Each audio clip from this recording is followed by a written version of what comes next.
Bismillahirrahmanirrahim. Assalamualaikum warahmatullahi wabarakatuh.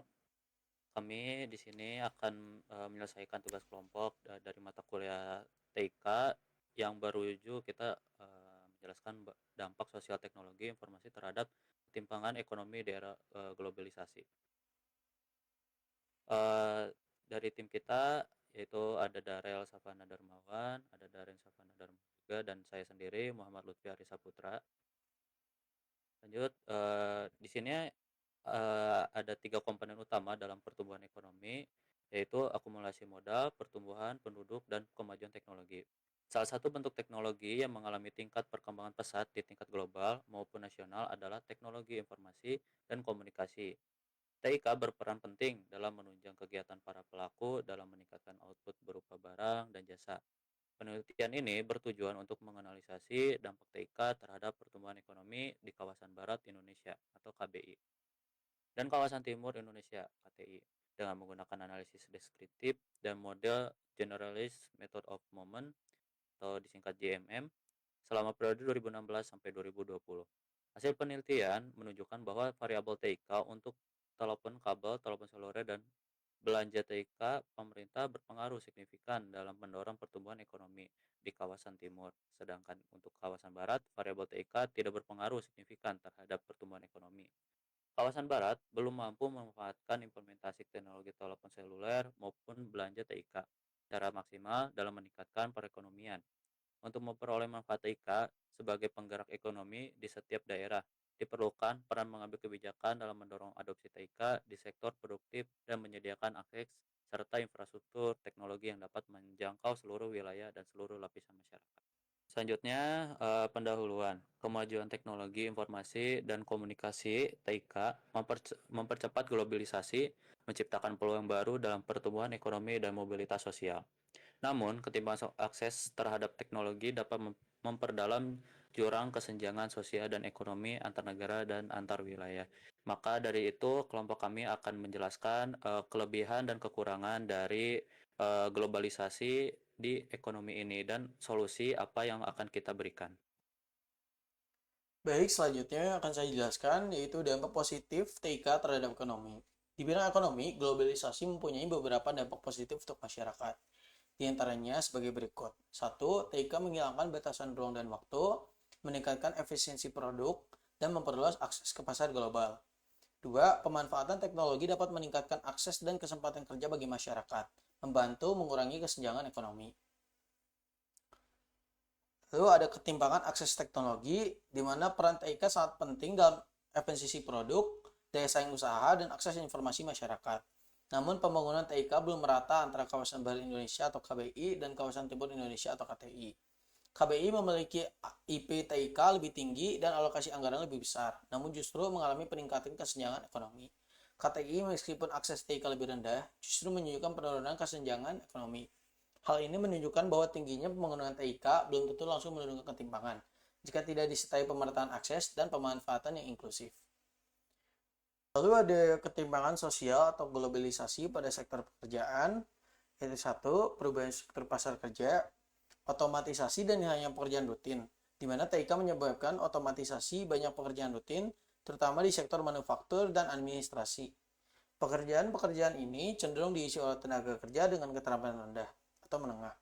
Akibatnya, lapangan kerja untuk kelompok ini menyusut, meningkatkan pengangguran atau memaksa mereka menerima pekerjaan dengan upah lebih rendah.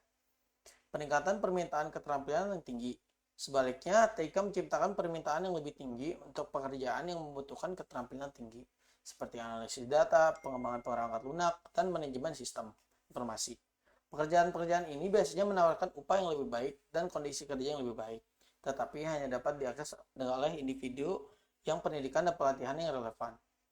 Polarisasi pekerjaan, yaitu kombinasi dari kedua tren di atas menyebabkan polarisasi pekerjaan, di mana pekerjaan dengan upah tinggi dan rendah meningkat, sementara pekerjaan dengan upah menengah menyusut. Ini memperburuk ketimpangan pendapatan dan menciptakan kelas pekerja yang terbagi.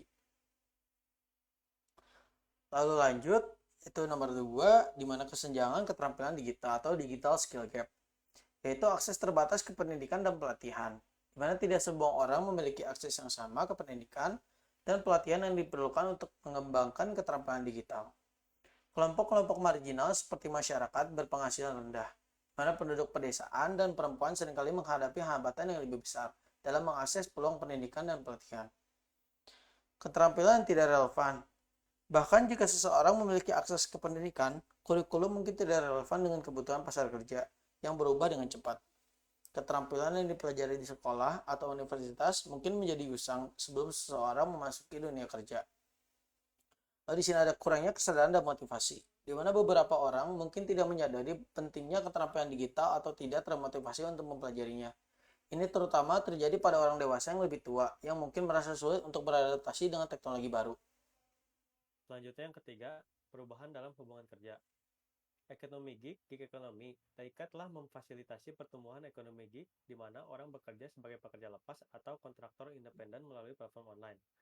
Meskipun ekonomi gig menawarkan fleksibilitas dan otonomi, ekonomi ini juga seringkali disertai dengan upah yang lebih rendah, kurangnya tunjangan, dan ketidakpastian kerja.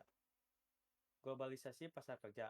TIK memungkinkan perusahaan untuk mencari tenaga kerja di seluruh dunia, seringkali dengan upah yang lebih rendah daripada di negara maju. Ini dapat menekan upah pekerja di negara maju dan memperburuk ketimpangan pendapatan global. Pengawasan dan kontrol yang lebih besar. TIK juga memungkinkan perusahaan untuk memantau dan mengontrol pekerja dengan lebih ketat. Ini dapat menyebabkan stres dan tekanan yang lebih besar bagi pekerja, serta mengurangi otonomi dan fleksibilitas mereka. Selanjutnya, yang keempat ada dampak pada kelompok rentan.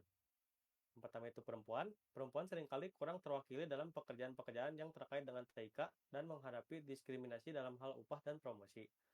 Mereka juga lebih mungkin untuk bekerja di pekerjaan yang lebih rutin dan rentan terhadap otomatisasi. Selanjutnya ada minoritas.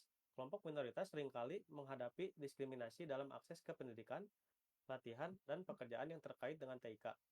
Mereka juga lebih mungkin untuk tinggal di daerah dengan infrastruktur digital yang kurang berkembang. Selanjutnya penyandang disabilitas. Penyandang disabilitas seringkali menghadapi hambatan dalam mengakses pekerjaan terkait dengan TIK karena kurangnya aksesibilitas dan adaptasi teknologi. Dan yang terakhir ada pekerja berusia tua. Pekerja berusia tua mungkin merasa sulit untuk beradaptasi dengan teknologi baru dan menghadapi diskriminasi usia dalam pasar kerja. Mereka juga mungkin kurang memiliki kesempatan untuk memperoleh pelatihan dan keterampilan digital. Baik, di sini dari kelompok kami juga memberikan sebuah solusi yang dimana strategi mitigasi. Apa itu strategi mitigasi? Yaitu untuk mengatasi dampak negatif TIK terhadap ketimpangan sosial di sektor pekerjaan. Diperlukan tindakan yang berkomprehensif dan terkoordinasi dari pemerintah, bisnis, dan masyarakat sipil. Beberapa strategi mitigasi yang memungkinkan dilakukan yaitu meliputi investasi dalam pendidikan dan pelatihan keterampilan digital. Yang kedua yaitu mendukung program-program yang membantu kelompok marginal mengakses pekerjaan dan peluang ekonomi di sektor TIK. Yang ketiga, memastikan bahwa semua orang memiliki akses yang terjangkau dan andal ke internet. Dan yang keempat, memperkuat perlindungan pekerjaan di ekonomi gig. Dan yang selanjutnya, yang terakhir yaitu poin kelima, itu mendorong perusahaan untuk mengadopsi praktik-praktik kerja yang adil dan inklusif. Nah, dengan mengambil tindakan yang lebih tepat, kita dapat memastikan bahwa TIK menjadi kekuatan untuk kebaikan yang membantu mengurangi ketimpangan sosial dan menciptakan masyarakat yang lebih adil dan inklusif. Dan kesimpulan yang kelompok kami simpulkan yaitu investasi dan penggunaan TIK memiliki pengaruh yang signifikan dalam mendorong pertumbuhan ekonomi di kawasan timur Indonesia dan sebaliknya di kawasan barat Indonesia. Variabel TIK ini seperti telepon seluler dan belanja TIK, pemerintah tidak menunjukkan pengaruh yang signifikan terhadap pertumbuhan ekonomi. Oleh karena itu, artikel ini menekankan perlunya peran pengambilan kebijakan dalam mendorong adopsi TIK di sektor produktif, serta menyediakan akses dan infrastruktur teknologi yang merata di seluruh wilayah dan lapisan masyarakat, khususnya di KBI, agar dapat memanfaatkan TIK secara maksimal untuk meningkatkan perekonomian masyarakat. Nah, kelompok kami mengambil referensi dari Bangsawa Nuryanto dan banyak. Nah, di sini adalah Ekonomi Kawasan Barat dan Timur Indonesia dan Jurnal Kebijakan Pembangunan. Mungkin sekian dari kelompok kami. Terima kasih juga pada rekan-rekan yang sudah menyampaikan materi yang dimana ketimpangan ekonomi di Indonesia ini belum merata dan kita harus memiliki solusi-solusi untuk mengatasi masalah-masalah tersebut. Mungkin sekian dari kelompok kami. Mohon maaf bila ada kesalahan kata maupun ucapan. Wabillahi taufiq wal hidayah. Wassalamualaikum warahmatullahi wabarakatuh. Semoga cukup. Yep. Oh, ini tren-tren.